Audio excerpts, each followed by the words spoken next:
Donc pour le souffle, le souffle, il faut vraiment le débloquer parce que c'est ce qui va masser toute la cage thoracique. C'est très important dans des exercices d'étirement par exemple. Et voilà, pour le cœur, forcément, c'est une grande importance.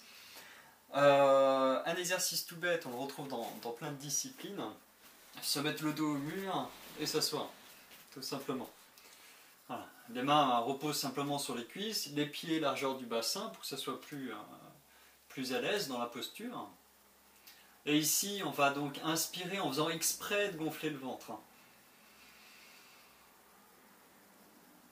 Et sur l'expire, on va rentrer le ventre autant que possible. Donc à ne pas faire quand on vient de manger.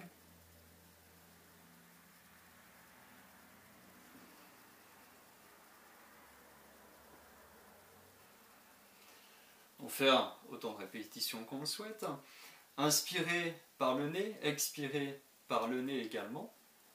Ce qui peut être bien après voilà, pour prendre l'habitude, c'est d'inspirer par l'arrière du nez et d'expirer par l'avant du nez. Ça va créer différentes choses.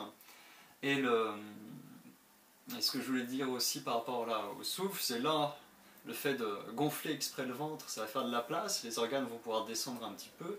Et le fait de ramener, ça va remonter un peu le diaphragme. Donc ça va aider justement au souffle, parce que le diaphragme est mobile pendant la respiration et souvent il est bloqué par des contractions, que ce soit à l'avant, à l'intérieur, au niveau des organes, ou des contractions aussi au niveau des muscles dorsaux. Donc ça va agir sur ces muscles-là aussi, par ce biais-là. Une fois que tu as ça, tu peux en avoir d'autres aussi, c'est la compression de la cage thoracique. Donc mettre la petite pince le plus haut possible. Alors on met ça le plus haut possible, et là on va comprimer.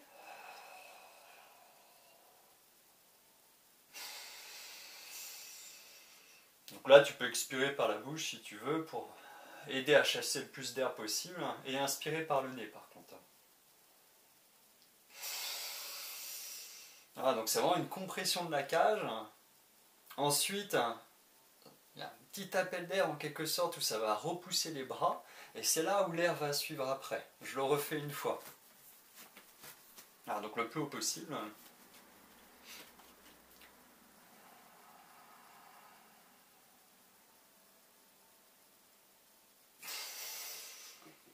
Voilà, tu peux le faire 4-5 fois, le fais pas trop pour l'instant, il vaut mieux le faire de temps en temps, parce que c'est des échanges gazeux très profonds au niveau du poumon, sachant que le poumon a toujours une réserve d'air qui n'est pas toujours renouvelée, donc là ça va aller un petit peu plus en profondeur pour le renouveler.